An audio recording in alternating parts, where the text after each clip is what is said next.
بہت شکریہ مولانا صاحب نے بہت تفصیل سے بات کر دی. میں بھی اپنی طرف سے، جماعت کی طرف سے اور حکومت کی طرف سے قوم کی نمائندگی کرتے ہوئے آج بڑے بھاری دل سے یقیناً آپ کے سامنے مخاطب ہیں، اور جس واقعہ کا آپ سارے گواہ ہیں اور ساری قوم کا دل دکھا ہے. خان صاحب سے یہی گزارش کر سکتے ہیں کہ پہلے آپ مدینے کا نام لے کے ریاست مدینہ کے نعرے لگا کے مدینے کی توہین کر رہے تھے.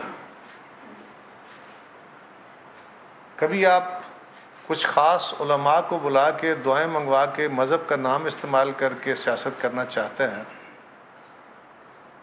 یہ بھی کرنا چاہتے ہیں تو کم از کم مدینے والے کا اور روض رسول کا اس کا احترام تو لازم رکھیں. کچھ قدریں تو چھوڑ دیں. صرف اپنی منفی سیاست کے لیے آپ اس حد تک جا سکتے ہیں کہ ایک ایسا عمل جس سے اکراس دا ورلڈ پورے دنیا میں مسلمانوں کا دل دکھا ہے. اور کیا چاہتے ہیں؟ کتنی ڈیوائڈ، کتنی نفرت، کتنی تقسیم چاہتے ہیں؟ ہم پہلے دن سے یہ بات کہہ رہے ہیں کہ عمران خان کی پالیٹکس جمہوری پالیٹکس نہیں ہے. وہ فاشزم چاہتے ہیں.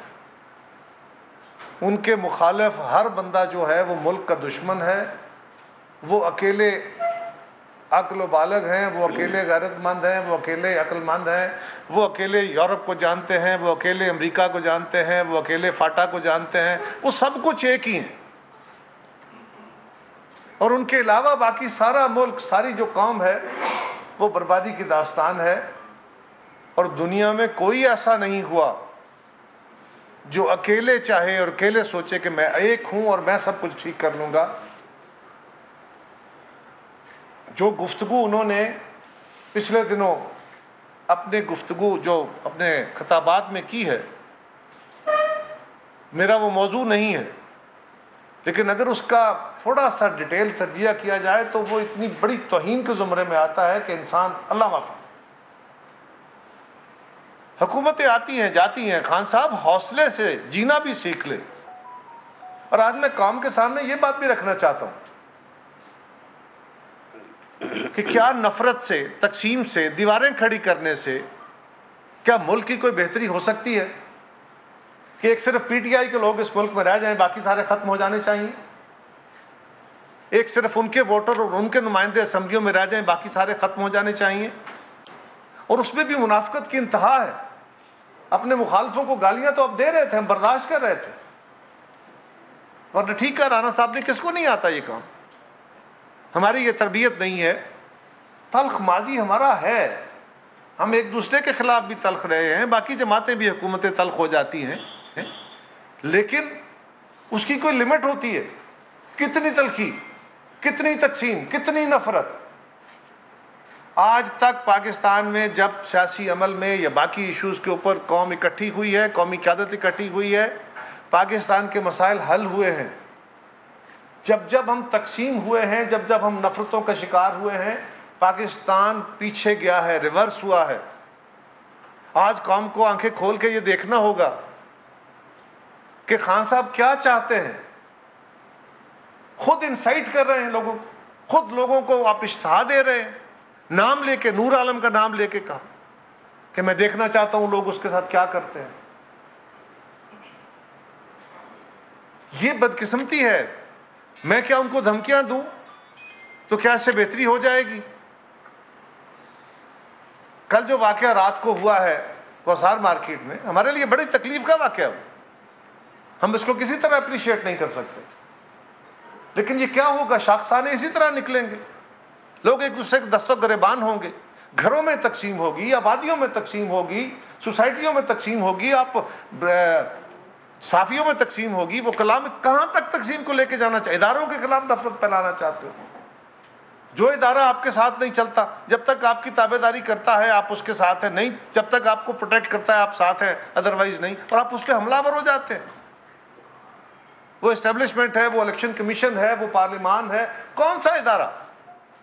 جب تک لوگ آپ کے ساتھ تھے وہ بڑے اچھے تھے، آپ کے ساتھ الگ ہوئے ہیں تو بڑے برے ہو گئے. کوئی اسلوب تو سیکھ لے. اور یہ ہمارے لیے کسی صورت قابل قبول نہیں ہے.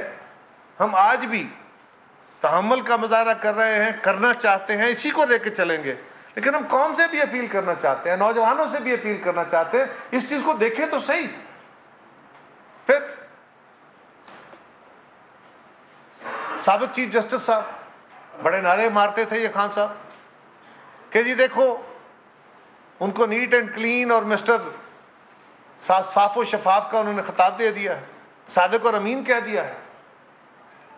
اب ہمیں سمجھ آئی کہ وہ صادق امین کیا تھے, وہ کیوں کہا گیا, کس کنیکشن کے تحت آپ کو یہ آپ کی پروموشنل جو سارا کچھ کمپین چل رہی تھی حکومت میں آنے سے پہلے اور حکومت میں آنے کے بعد, یہ اس کے حصے تھے. اور اب یہ آہستہ آہستہ ریویل ہو رہے ہیں قوم پہ, یہ کھل رہے ہیں. ابھی اور چیزیں آپ کے سامنے آتی چلی جائیں گی. ابھی جو ایمانداری کے دعوے ہیں اس کے بارے میں رانا صاحب نے تھوڑا سا لب کشائی کی ہے, بہت سارے راز ان کے پاس ہیں, آنے والے دنوں میں مزید آپ کے ساتھ ہی شیئر کریں گے. لیکن ہم اس کو کنڈیم کرنا چاہتے ہیں. وہ شخص جب اس عہدے پہ تھا اس وقت بھی وہ اس عہدے کا غلط استعمال کر کے آج پاکستان میں کون سی روایتیں چھوڑ کے گئے ہیں. ہماری یہ کوشش ہے اور رہی ہے کہ ہم پاکستان کو برداشت والا معاشرہ بنا کے چلیں, جمہوری روایتوں کے تحت چلیں. کیا ہو رہا ہے ذرا غور کیجئے. اس ملک کا صدر اس وقت لیڈر آف دا اپوزیشن بنا ہوا ہے, یعنی اس وقت حکومت کی اپوزیشن کون ہے؟ صدر پاکستان.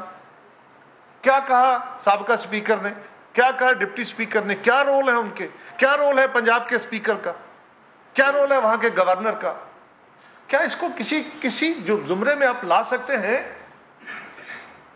جب عدالت نے پنجاب اسمبلی کے پروسیجر کو ایکسپٹ کر لیا, عدالت نے اس پہ حکم دے دیا, انہوں نے چیلنج ہی نہیں کیا, اس کو چیلنج نہیں کیا رانا صاحب. اس کے بعد عدالت نے اس کے اوپر حکم دیا, اس کو مانتے ہوئے, اس کو درست تسلیم کرتے ہوئے حکم دیا کہ اوتھ لیں.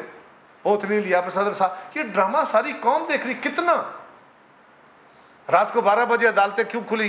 پہلی تو بات یہ ہے عدالت کھلی نہیں, عدالت صرف آگے بیٹھی تھی, آپ کے لیے اتنا ہی کافی تھا. لیکن لاتوں کے بھوت باتوں سے نہیں مانتے.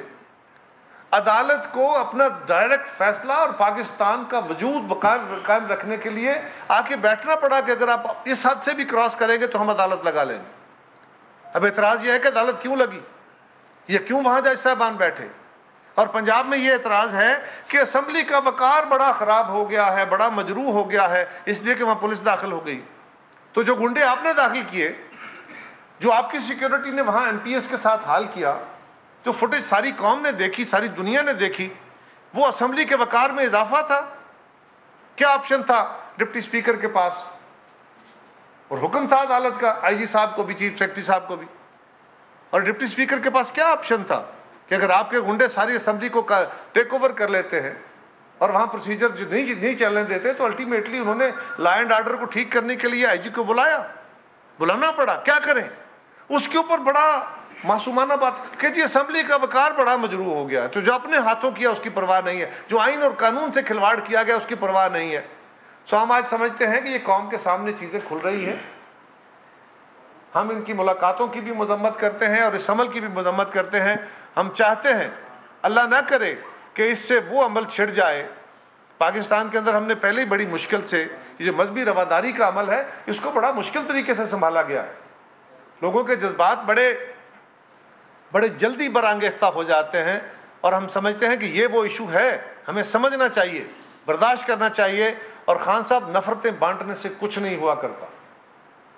نفرتیں بانٹنے سے سوائے تباہی اور بربادی کے نہ ہٹلر کچھ کر سکا, نہ میسولینی کچھ کر سکا.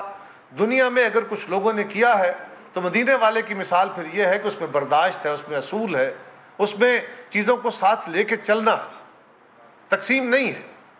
وہاں تو جس ریاست کا آپ ذکر کرتے ہیں غلط کرتے ہیں, آپ کا اس کے ساتھ تعلق نہیں ہے.